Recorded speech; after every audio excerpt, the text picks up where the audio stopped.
Leviticus 24 through 25, Psalm 81, and Hebrews 9. The Lord spoke to Moses, saying, "Command the people of Israel to bring you pure oil from beaten olives for the lamp, that a light may be kept burning regularly, outside the veil of the testimony in the tent of meeting. Aaron shall arrange it from evening to morning before the Lord regularly. It shall be a statute forever throughout your generations. He shall arrange the lamps on the lampstand of pure gold before the Lord regularly. You shall take fine flour and bake 12 loaves from it. 2/10 of an ephah shall be in each loaf. And you shall set them in 2 piles, 6 in a pile, on the table of pure gold before the Lord. And you shall put pure frankincense on each pile, that it may go with the bread, as a memorial portion, as a food offering to the Lord. Every Sabbath day Aaron shall arrange it before the Lord regularly. It is from the people of Israel as a covenant forever. And it shall be for Aaron and his sons, and they shall eat it in a holy place, since it is for him a most holy portion out of the Lord's food offerings, a perpetual due. Now, an Israelite woman's son, whose father was an Egyptian, went out among the people of Israel, and the Israelite woman's son and a man of Israel fought in the camp. And the Israelite woman's son blasphemed the name and cursed. Then they brought him to Moses. His mother's name was Shelomith, the daughter of Dibri, of the tribe of Dan, and they put him in custody till the will of the Lord should be clear to them. Then the Lord spoke to Moses, saying, "Bring out of the camp the one who cursed, and let all who heard him lay their hands on his head, and let all the congregation stone him. And speak to the people of Israel, saying, Whoever curses his God shall bear his sin.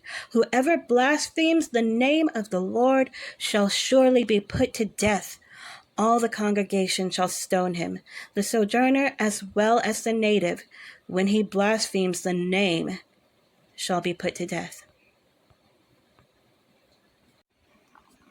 Whoever takes a human life shall surely be put to death. Whoever takes an animal's life shall make it good, life for life. If anyone injures his neighbor, as he has done it, shall be done to him. Fracture for fracture, eye for eye, tooth for tooth. Whatever injury he has given a person shall be given to him. Whoever kills an animal shall make it good, and whoever kills a person shall be put to death. You shall have the same rule for the sojourner and for the native, for I am the Lord your God." So Moses spoke to the people of Israel, and they brought out of the camp the one who had cursed, and stoned him with stones. Thus the people of Israel did as the Lord commanded Moses. Leviticus 25. The Lord spoke to Moses on Mount Sinai, saying, "Speak to the people of Israel and say to them, When you come into the land that I shall give you, the land shall keep a Sabbath to the Lord. For 6 years you shall sow your field, and for 6 years you shall prune your vineyard and gather in its fruits. But in the 7th year there shall be a Sabbath of solemn rest for the land, a Sabbath to the Lord. You shall not sow your field or prune your vineyard. You shall not reap what grows of itself in your harvest, or gather the grapes of your undressed vine. It shall be a year of solemn rest for the land. The Sabbath of the land shall provide food for you, for yourself and for your male and female slaves, and for your hired worker and the sojourner who lives with you, and for your cattle and for the wild animals that are in your land. All its yield shall be for food. You shall count 7 weeks of years, 7 times 7 years, so that the time of the 7 weeks of years shall give you 49 years. Then you shall sound the loud trumpet on the 10th day of the 7th month. On the day of atonement you shall sound the trumpet throughout all your land, and you shall consecrate the 50th year, and proclaim liberty throughout the land to all its inhabitants. It shall be a jubilee for you, when each of you shall return to his property, and each of you shall return to his clan.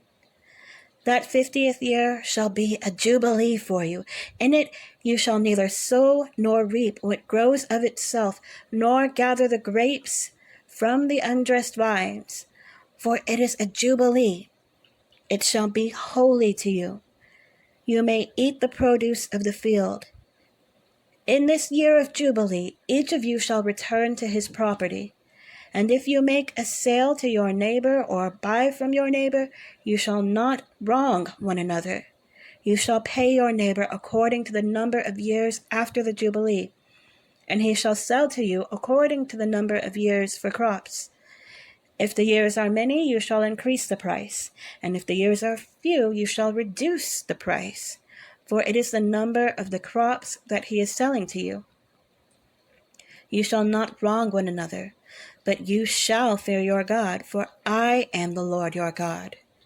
Therefore you shall do my statutes and keep my rules and perform them, and then you will dwell in the land securely.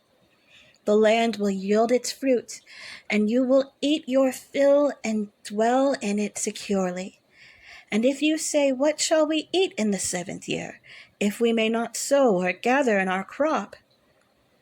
I will command my blessing on you in the 6th year, so that it will produce a crop sufficient for 3 years. When you sow in the 8th year, you will be eating some of the old crop. You shall eat the old until the 9th year, when its crops arrive. The land shall not be sold in perpetuity, for the land is mine.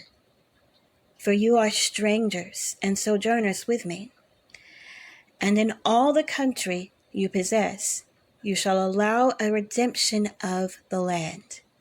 If your brother becomes poor and sells part of his property, then his nearest redeemer shall come and redeem what his brother has sold.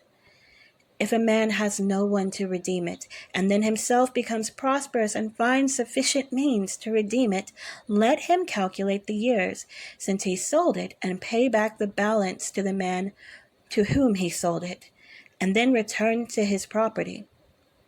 But if he does not have sufficient means to recover it, then what he sold shall remain in the hand of the buyer until the year of Jubilee.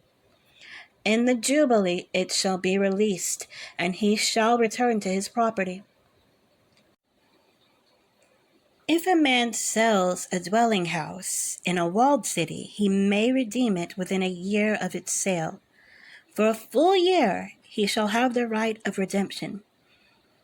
If it is not redeemed within a full year, then the house in the walled city shall belong in perpetuity to the buyer throughout his generations.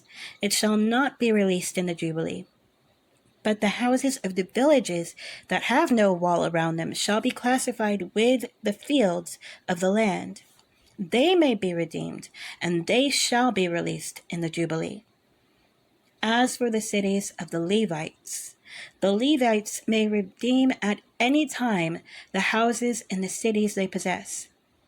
And if one of the Levites exercises his right of redemption, then the house that was sold in a city they possess shall be released in the Jubilee.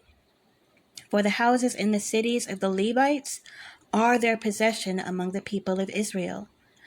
But the fields of pasture land belonging to their cities may not be sold, for that is their possession forever.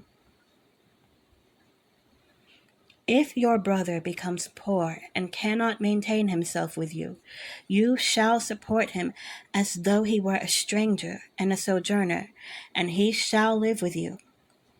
Take no interest from him or profit, but fear your God, that your brother may live beside you. You shall not lend him your money at interest, nor give him your food for profit. I am the Lord your God, who brought you out of the land of Egypt to give you the land of Canaan and to be your God. If your brother becomes poor beside you and sells himself to you, you shall not make him serve as a slave. He shall be with you as a hired worker and as a sojourner. He shall live with you until the year of Jubilee. Then he shall go out from you, he and his children with him, and go back to his own clan and return to the possession of his fathers. For they are my servants, whom I brought out of the land of Egypt. They shall not be sold as slaves. You shall not rule over him ruthlessly, but shall fear your God. As for your male and female slaves, whom you may have, you may buy male and female slaves from among the nations that are around you. You may also buy from among the strangers who sojourn with you, and their clans that are with you, who have been born in your land, and they may be your property. You may bequeath them to your sons after you to inherit as a possession forever. You may make slaves of them, but over your brothers, the people of Israel, you shall not rule one over another ruthlessly. If a stranger or sojourner with you becomes rich, and your brother beside him becomes poor and sells himself to the stranger or sojourner with you, or to a member of the stranger's clan, then after he is sold, he may be redeemed. One of his brothers may redeem him, or his uncle or his cousin may redeem him, or a close relative from his clan may redeem him. Or if he grows rich, he may redeem himself. He shall calculate with his buyer from the year when he sold himself to him until the year of Jubilee, and the price of his sale shall vary with the number of years. The time he was with his owner shall be rated as the time of a hired worker. If there are still many years left, he shall pay proportionately for his redemption some of his sale price. If there remain but a few years until the year of Jubilee, he shall calculate and pay for his redemption in proportion to his years of service. He shall treat him as a worker hired year by year. He shall not rule ruthlessly over him in your sight. And if he is not redeemed by these means, then he and his children with him shall be released in the year of Jubilee. For it is to me that the people of Israel are servants. They are my servants whom I brought out of the land of Egypt. I am the Lord your God. Psalm 81, to the choir master according to the Gittith of Asaph. Sing aloud to God our strength. Shout for joy to the God of Jacob. Raise a song, sound the tambourine, the sweet lyre with the harp. Blow the trumpet at the new moon, at the full moon, on our feast day. For it is a statute for Israel, a rule of the God of Jacob. He made it a decree in Joseph when he went out over the land of Egypt. I hear a language I had not known. I relieved your shoulder of the burden. Your hands were freed from the basket. In distress you called, and I delivered you. I answered you in the secret place of thunder. I tested you at the waters of Meribah. Selah. Hear, O my people, while I admonish you. O Israel, if you would but listen to me. There shall be no strange god among you. You shall not bow down to a foreign god. I am the Lord your God who brought you out of the land of Egypt. Open your mouth wide and I will fill it.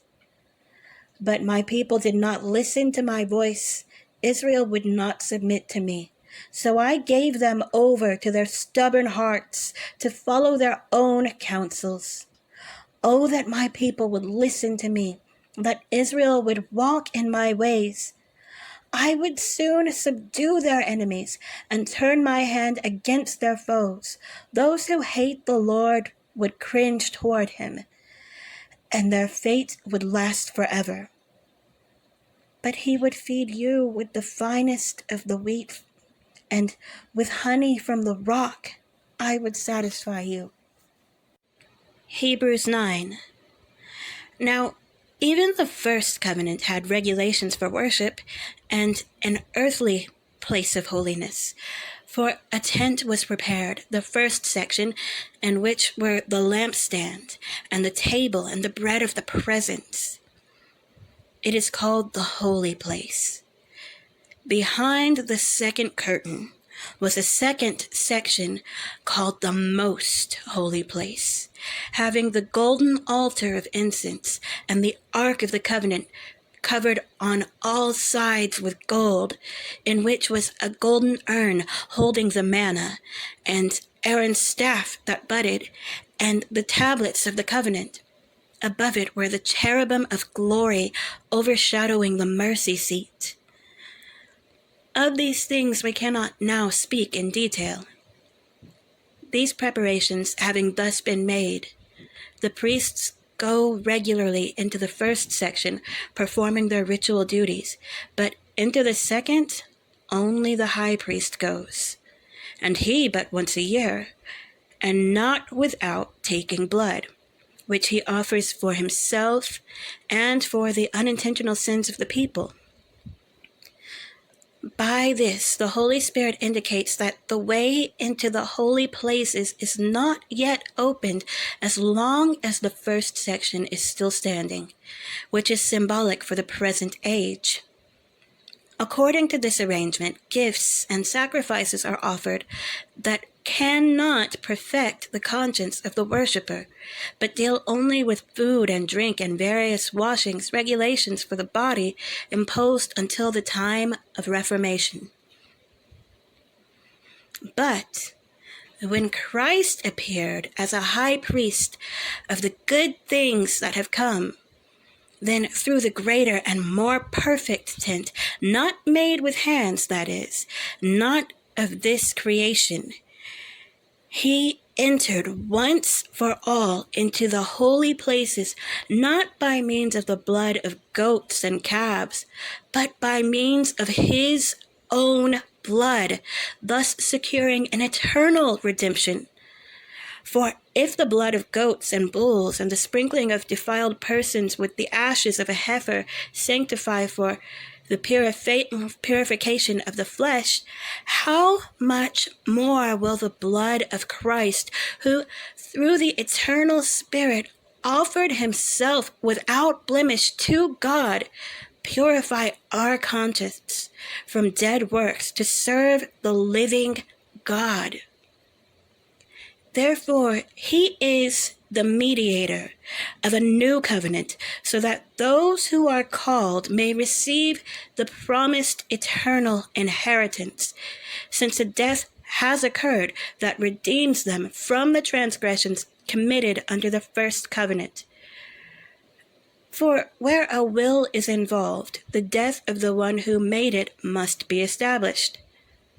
For a will takes effect only at death, since it is not in force as long as the one who made it is alive. Therefore, not even the first covenant was inaugurated without blood.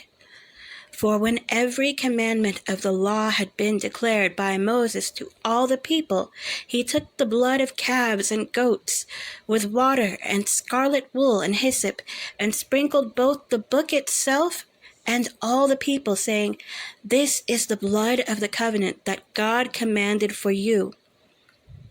And in the same way he sprinkled with the blood both the tent and all the vessels used in worship. Indeed, under the law, almost everything is purified with blood, and without the shedding of blood there is no forgiveness of sins. Thus it was necessary for the copies of the heavenly things to be purified with these rites, but the heavenly things themselves with better sacrifices than these.